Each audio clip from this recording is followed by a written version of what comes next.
Hi, this is Érika from a small robot studio. In this video, I'll show you the needed steps to turn your sculpt into a game asset ready for rigging and animation. We'll use only iPad tools, Nomad Sculpt, CozyBlanket, and Procreate. In case you're curious, I covered how to sculpt this character on a different video. If we are animating, we need a model in a neutral pose. I originally posed Tito the cat for presentation purposes, but I'll go back a couple saves before the posing. For a neutral stance, the A pose is ideal. Arms and legs open in a diagonal with a natural bend on the elbows and knees. The same kind of subtle flex we see when our limbs are relaxed. Every time we create a model, we need to think about how the character is gonna look like in the end product. A realistic action-adventure game made for powerful consoles will require a lot more detail and resolution. A stylized action RPG may not require that much detail, but it's still a lot of work. I'll go for something much simpler, a cartoon isometric platformer, something playable on a small screen like a phone. Having decided that, I'll get rid of the whiskers. This is a detail too tiny to be appreciated on a small screen. If it ain't visible, there's no point having it. Now, retopology is the next stage. I'll use CozyBlanket to rebuild a model with an optimized mesh which can be animated. In preparation for exporting, it's worth separating items that are not attached. In this case, the cat, the backpack, the fish, and the lunchbox are separate. Then, decimate them to lower the file size. You can do this within the topology menu in the 4th tab. See how low you can get it without losing the volumes and the surface you want. Select one item to start with, open the project menu, export, enable selection only, and let's export to CozyBlanket. You can immediately start drawing polygons that will stick to the surface, but we don't do this at random. We must find first the most important loops. These are rings of quad polygons that run perpendicular to where we would have bones. In the leg, we have the femur, so the rings hug it. For Tito, we need the main loops around his legs, arms, tail, and neck. We can have some others around the ears, nose, and thumbs, which will be good for secondary movements.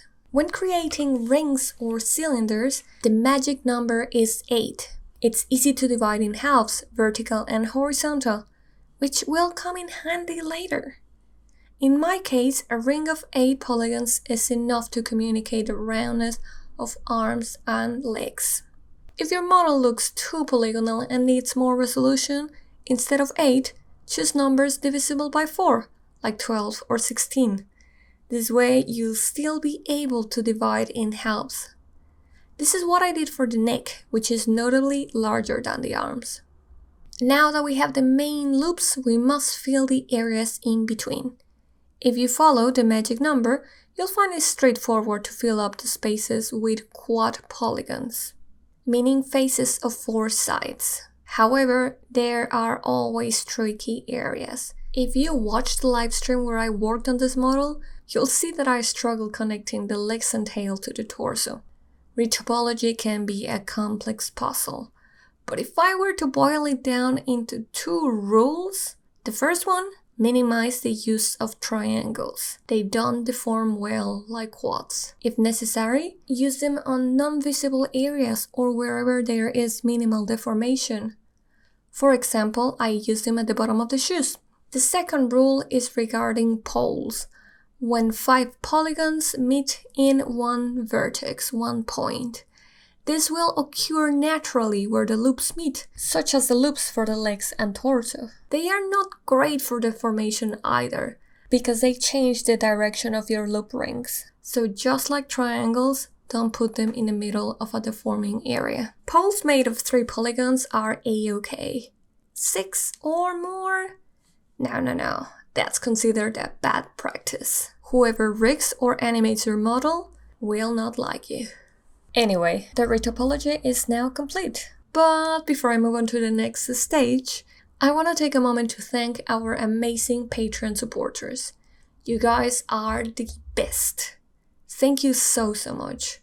All our supporters get access to a growing library of assets, which includes this retouchable model ready for painting.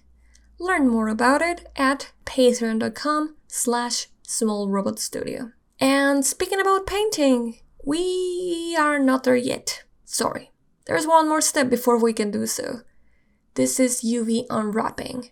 Think of this process as peeling off a layer of skin from our model into a flat surface, like a Christmas chocolate. In CozyBlanket, we will switch to the UV room. By the way, CozyBlanket has great built-in tutorials from which you can learn all the basics. With the pen, I'm gonna mark where I want to make a cut to get an independent piece like the ears, but these are still a cone, so I need to make extra cuts so they can be unfolded into a flat surface. A classic rule when UVing is to place these cuts on the least visible areas, like the inside of the legs. Major color changes are also good places to make cuts. Note how I separated the leg from the shoe. In fact, I truly advise dividing your UV pieces by color. See how I separated the eyes from the skin? They're gonna be way easier to color later. Mark an X on the background to automatically unwrap and arrange your UV pieces. By drawing a line in the middle of the canvas, you will see your 3D model and the flat UVs. Your objective is to make the most out of that space and obtain regular shaped squares. If they look deformed, you need to make more cuts to flatten that piece. More squares mean more resolution. Use your space wisely. Place the detail where it matters the most. It is possible to UV unwrap with automatic tools, even Nomad does it, but the software will make random choices, which will be a nightmare later. Manually unwrapping and arranging UVs is a skill that we value greatly in game development. Anyway, let's carry on to painting. I'll now export to Procreate. I will begin by bucketing the local colors for each main area. I like using separate layers for extra control. Now, let's open the Wrench menu, then select the 3D tab and select Show 2D Texture so we can see our flat UVs. And because they are in pieces, I can paint only the areas that I want to.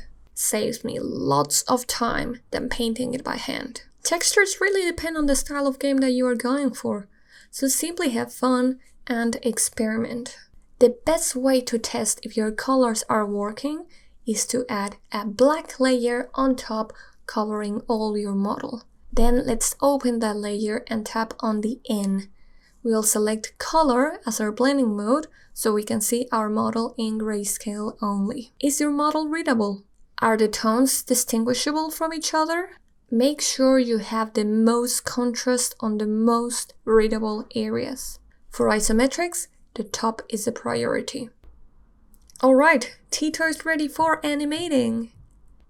Unfortunately, the iPad is not yet capable of rigging, which is the process of adding bones, which we can later animate. So you're gonna need a PC software like Blender or Maya for it.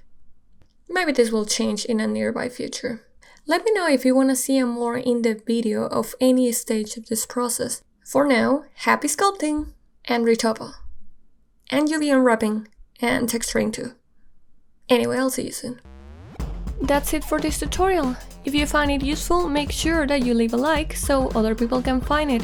And if you haven't already, make sure you subscribe, as we are bringing out CG and illustration tutorials every week. Become a patron and access tutorial assets, bonus content, a private Discord, and more by clicking in the link below.